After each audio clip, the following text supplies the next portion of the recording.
if there is a problem, meet with people and discuss with people, right? We don't want the community or Barbadians to suffer. From the time I began having any involvement with this property, my first thing was to request for a section of the land 60 feet wide to go in to put in public washrooms, showers, parking, and access for the disabled to the beach, which, by the way, we have nowhere in Barbados. And we have given the government so many different options. And yes, I have spoken out before, but I haven't spoken everything that I can speak. And I didn't want to speak. I love my country. This is my home. Who are my leaders were my heroes. And it's absolutely heartbreaking to know that you try to do the best for your country and invest in your country. And you try to be a good boss. You try to do things and give back to the community. And how are you treated? Like a dog. And I didn't want to come to the press. I actually picked up the phone and called 2 ministers before I called the press. Unfortunately, I wasn't able to get either one of them in time. I've since spoken to one of them. But this situation needs to go to bed, and it needs to go to bed in a reasonable way, because we have actually offered much more than 60 feet across now of the land back to the government of Barbados, and they have not even responded to it.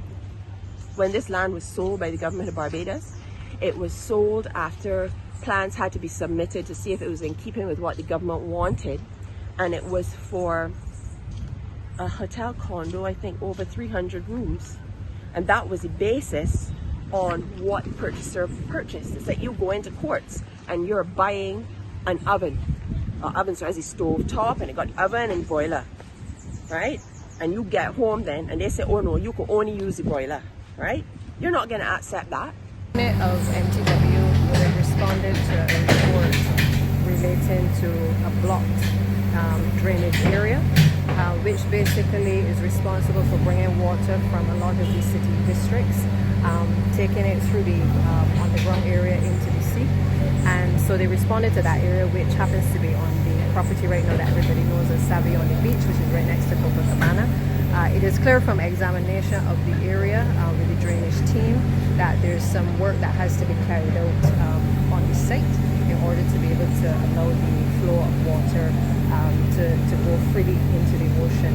The team at Drainage is going to do a further assessment in terms of some drawings and stuff to make a determination as to what is the best way to proceed, and then we will meet back with the various parties and try to find a resolution.